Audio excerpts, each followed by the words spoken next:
Bonjour à tous, c'est Alex Sidney. Je fais cette petite vidéo dans laquelle je me projette loin, très loin, 18 ans dans le futur, quand j'aurai un gamin qui va arriver en âge de travailler. Voilà. Et je me demande quels conseils je pourrais lui donner. Puis je me suis dit ce serait intéressant de faire une vidéo sur le sujet, parce qu'il y a peut-être des parents qui se posent cette question. Et donc, quels sont les conseils que je lui donnerai? Bon, déjà, premier conseil, ce serait de continuer l'école. Contrairement à ce qu'on peut entendre, oui, bien sûr, c'est plus facile de se lancer dans l'entrepreneuriat maintenant, aujourd'hui, en 2018. Ce sera certainement encore plus facile dans 18 ans. Mais, voilà. Je tombe souvent sur des clients qui me font analyser leur boutique, et les boutiques sont remplies de fautes d'orthographe, ou les boutiques en anglais sont mal traduites. C'est un peu du Google Traduction, enfin bref. J'ai rien contre ça, hein. Moi aussi j'ai arrêté l'école très tôt. Il y en a qui y sont forcés, voilà, y a aucun problème avec ça. Par contre, si c'était mon gamin et qu'il me demandait des conseils, eh bien, je lui conseillerais de continuer l'école. Maintenant, je sais pertinemment que quand on est jeune, on voit les copains travailler, gagner un salaire, etc. Donc on a envie de faire pareil et de gagner de l'argent pour pouvoir profiter. Donc, soit je lui dirais, ben, va travailler, il n'y a pas de problème. Par contre, moi, ce que j'aimerais, c'est que tu te construises un patrimoine. Donc, tu commences à investir dès ton plus jeune âge, dès maintenant, dans l'immobilier. Et comment est-ce que je vais le motiver? Eh bien, je me dis que pourquoi pas lui proposer, si par exemple il trouve un travail où il est payé 1000 ou 1500 euros, eh bien, tous les mois, il essaye de mettre le maximum de côté. Comment je vais le motiver? Eh bien, je vais lui dire, écoute, si tu mets 600 euros de côté tous les mois, eh bien moi je te mets 600 euros de côté tous les mois. Donc en gros, à chaque fois qu'il met 100 euros, il a 100 euros en plus de ma part. Donc, bien entendu, c'est pas applicable à tout le monde. Il faut faire en fonction de vos revenus. Je sais pas, si par exemple vous gagnez pas assez pour faire ça, vous lui dites, eh bien à chaque fois que tu mets 100 euros de côté, moi je t'en mets 10. Tu mets 200, je t'en mets 20, etc. Vous faites un barème.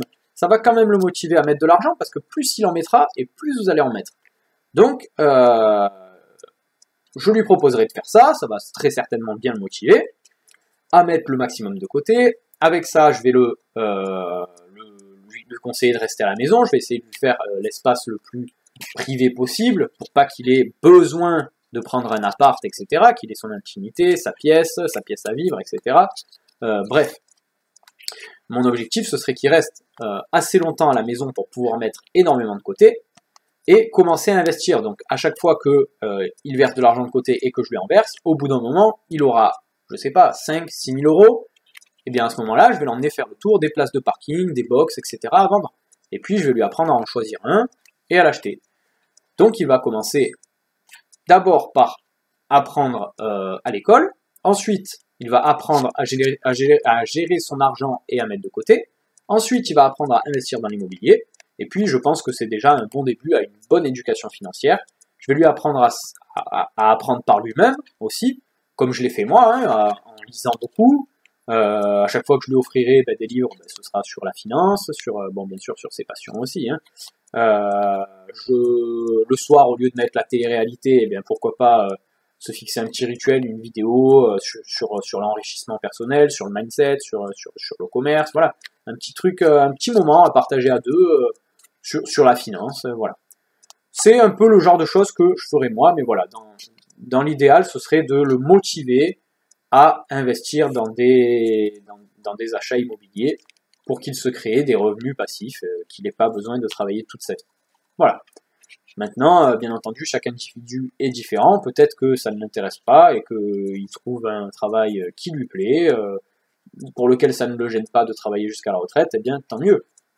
Enfin, tant mieux.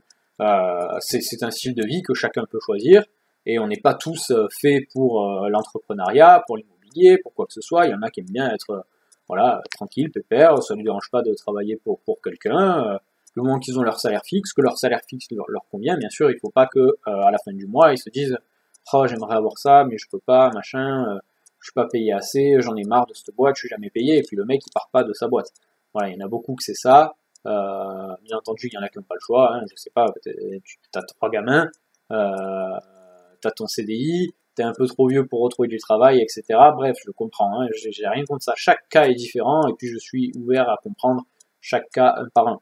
Maintenant, dans l'idéal pour mon boss, voilà, 18 ans, c'est jeune, on peut commencer très tôt, plus tôt on commence et plus tôt on finit. Et voilà, s'il peut prendre sa retraite à 35 ans ou à 30 ans, ou même avant, s'il fait bien les choses, franchement, je pense que si on commence à investir dans l'immobilier dès ses 18 ans, donc que dès ses 18 ans, on se donne les moyens pour avoir un CDI à aller 1003, 1004, c'est quelque chose qui est largement faisable. Franchement, à 30 ans, on ne travaille plus. Même peut-être avant. Si vraiment on gère, on reste un peu chez les parents. Donc on dépense rien. On fait un premier achat immobilier.